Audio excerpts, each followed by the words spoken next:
L'information principale de cette fin de journée, eh bien, Vladimir Poutine qui s'est adressé à l'armée ukrainienne. Il leur demande de prendre le pouvoir à Kiev et donc de renverser le président Volodymyr Zelensky. On l'écoute. Je répète aux forces armées ukrainiennes, prenez le pouvoir.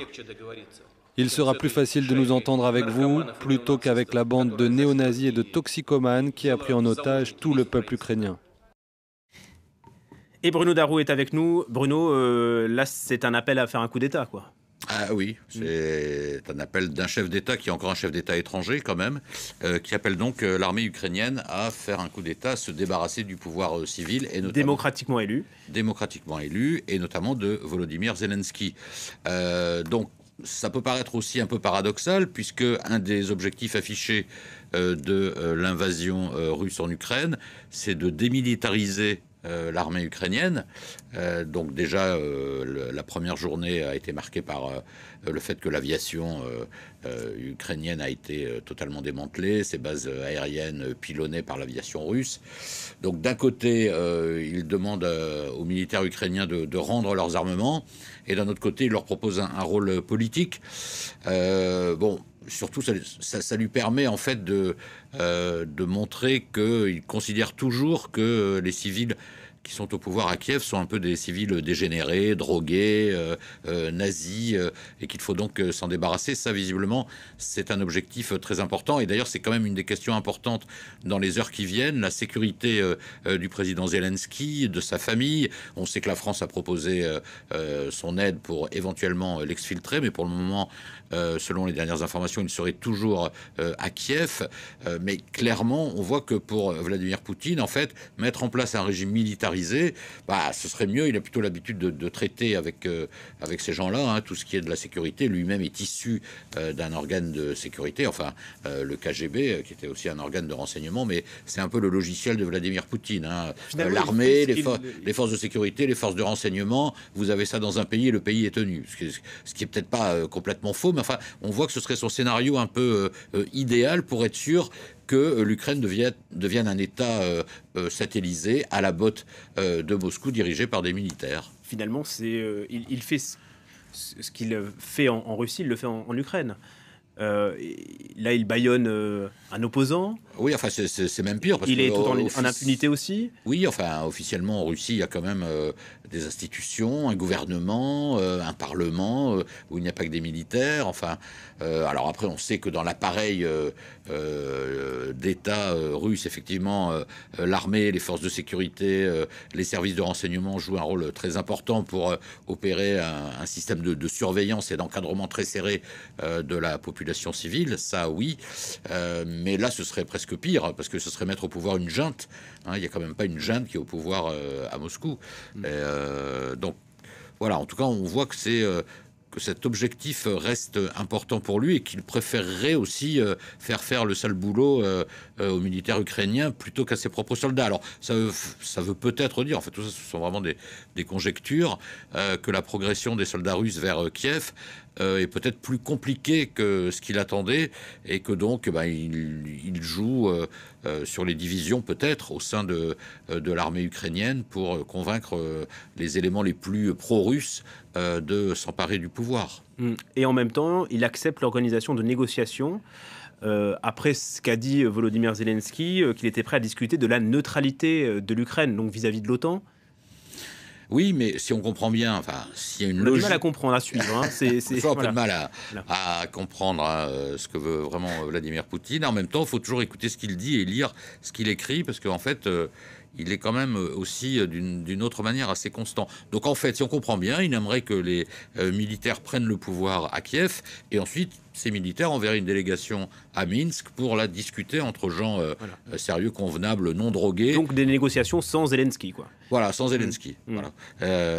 Il veut absolument écarter les civils pro-occidentaux, en tout cas, du pouvoir. Il veut renverser le pouvoir actuel. De toute façon, quand il avait expliqué ces deux objectifs, démilitariser l'armée quand même, c'était un des deux objectifs, et puis dénazifier Voilà, ça c'était l'objectif politique. Et donc tout ça, quand même, il y a une constance. Seulement, il change un peu les moyens. Il essaye, peut-être qu'il trouve que ça ne va pas assez vite. Peut-être s'attendait-il à ce que Kiev tombe plus vite et qu'on aille s'emparer de Zelensky, parce qu'il y a quand même le risque que le président Zelensky soit fait prisonnier, soit emmené à Moscou et soit jugé pour crime de génocide, puisqu'il dit que l'armée ukrainienne commettait un génocide dans le Donbass, par exemple. Donc il y a quand même cette crainte. Là, visiblement, il dit, bon, en gros, le premier qui s'empare de Zelensky, c'est très bien, et si les militaires ukrainiens veulent se charger de ça, je n'y vois pas d'inconvénient. On va vous montrer l'image en direct de la place Maïdan. Il est 16h38 ici à Paris, 1 heure de plus à Kiev. Et cette place, qui est un haut lieu de la révolution orange, il y a eu beaucoup de manifestations. Du coup, par Vladimir Poutine, elle est vide.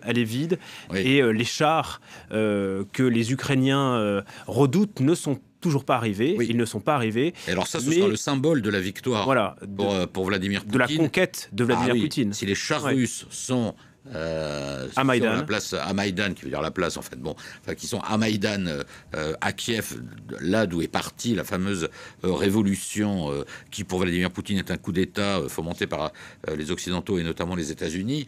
Là, pour lui, c'est la revanche totale. Hein. Il faut bien voir que le dossier ukrainien pour Vladimir Poutine, c'est une obsession depuis très longtemps. Donc là, s'il arrive à installer les chars russes à Maïdan, à Kiev, pour lui, c'est la victoire. Après, l'autre signe de la victoire, ce serait donc la chute du pouvoir pro-occidental dégénéré qui est en place, selon lui, à Kiev. Parlons peut-être de Volodymyr Zelensky, élu en 2019, largement élu. Il promettait de mettre un terme, en tout cas de résoudre la guerre dans le Donbass, aussi de mettre un terme à la corruption. D'abord, est-ce qu'il y a eu des réformes qui ont été réalisées sous sa présidence ? Alors, il a lancé des opérations contre la corruption. Mais évidemment, c'est compliqué parce que l'Ukraine, tout n'est pas blanc ou noir. Hein. L'Ukraine aussi avait son histoire d'oligarques corrompus qui, voilà, les plus corrompus étaient en général les plus proches de la Russie. Il a quand même lancé des opérations pour essayer de réduire la corruption. Sur le dossier des accords de Minsk, en toute objectivité, il estimait quand même que ces accords étaient défavorables à l'Ukraine. Donc c'est vrai qu'il ne s'est pas pressé pour mettre en application les accords de Minsk, notamment la réforme de la constitution ukrainienne, notamment le fait que le Donbass devait acquérir un statut spécial. Alors il ne faisait pas ça en disant « moi je ne peux pas mettre ça en application tant que les groupes séparatistes pro-russes n'ont pas déposé les armes », ce qui était aussi prévu par les accords de Minsk, et chacun se renvoyait la balle, les Français et les Allemands tentant péniblement de faire avancer les choses avec le succès que l'on sait, puisqu'aujourd'hui les accords de Minsk sont morts et enterrés.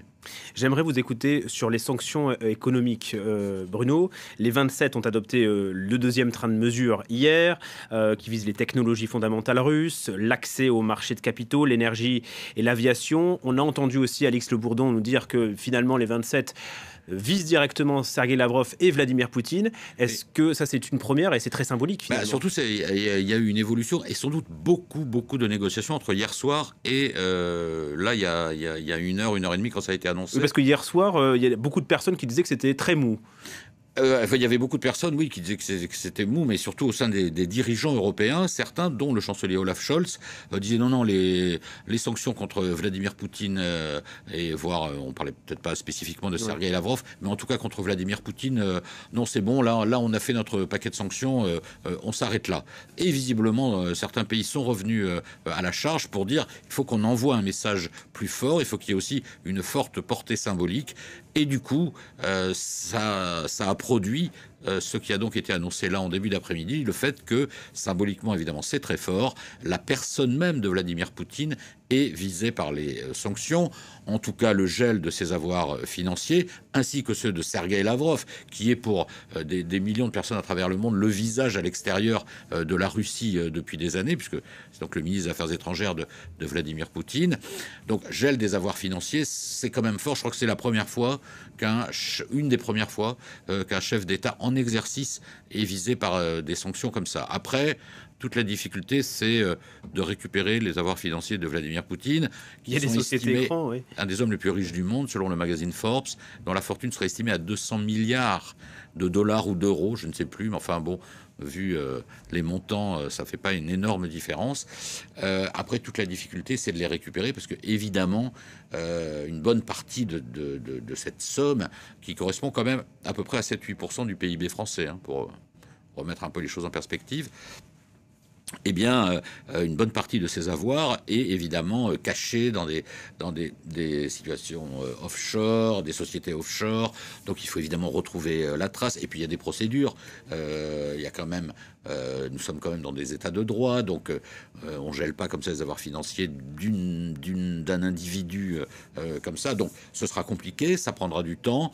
Mais le symbole, quand même, est bienvenu. Ça veut dire qu'il n'y a pas que les oligarques autour de Vladimir Poutine qui sont visés. Là, on vise le principal responsable de la crise qu'on connaît.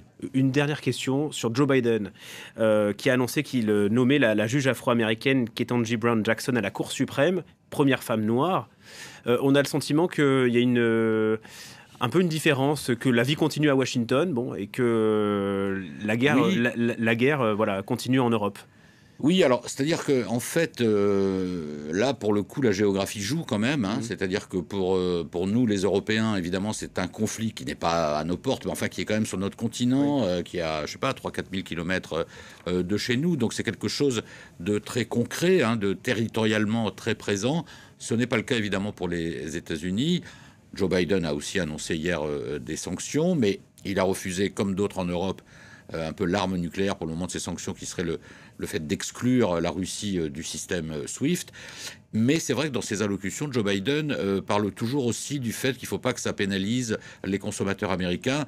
Il reste quand même très focalisé, comme souvent les présidents américains, mais disons que là, c'est bien prononcé, sur le bien-être des citoyens américains. Il ne faut pas, oulala, que ça vienne les embêter dans leurs habitudes de consommation. Et effectivement, pendant ce temps, la vie continue. Joe Biden, peut-être, estime-t-il qu'il a fait le job, en quelque sorte, qu'il a fait ce qu'il fallait, et que maintenant, bon, on va bien voir ce qui se passe. Mais après, de toute façon, le fond du problème, c'est que les sanctions, même si elles sont plus fortes, plus massives, ça n'empêchera sans doute pas Vladimir Poutine d'aller au bout de son aventure, puisque le problème, quand même, fondamental, c'est que comme il n'y a aucune option militaire qui est envisagée par les Américains, les Européens, et donc l'OTAN, l'Ukraine est seule pour se battre. Après, peut-être certains réfléchissent-ils à la meilleure manière, peut-être d'aider, d'armer, de financer la résistance ukrainienne, s'il y en a une. Là, c'est en train de se jouer maintenant. Hein. C'est maintenant qu'on va voir. On est qu'au deuxième jour, après tout, de cette offensive. Bon, notamment l'arrivée dans les grands centres urbains. C'est là qu'on va voir s'il y a une résistance de la part de l'armée ukrainienne. Apparemment, les combats se poursuivraient autour de Tchernobyl. Et puis, évidemment, aussi de la part des civils ukrainiens. Une dernière information, le Conseil de l'Europe vient de suspendre la Russie suite à cette invasion de l'Ukraine. Voilà, c'est sans surprise. Merci Bruno Darroux.